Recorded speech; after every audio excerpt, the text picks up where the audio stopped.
Korang tengoklah dulu. Tengah craving king crab ke? Hands Frozen tengah ada promotion ni. Jom.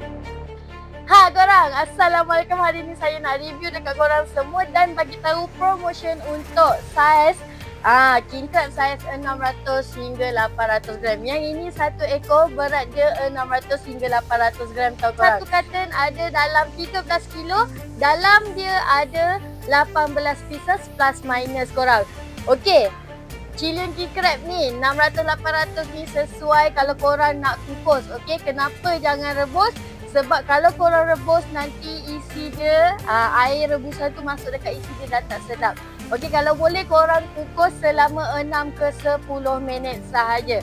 Okey, Chilean king crab ni masak dia korang kukus, lepas tu korang buat buttermilk ke, korang buat shell out ke, memang dah padu korang. Ataupun korang kukus lepas tu cicah dengan sos Thai pun memang sangat-sangat sedap. Okey, harga dia berapa untuk promotion ni?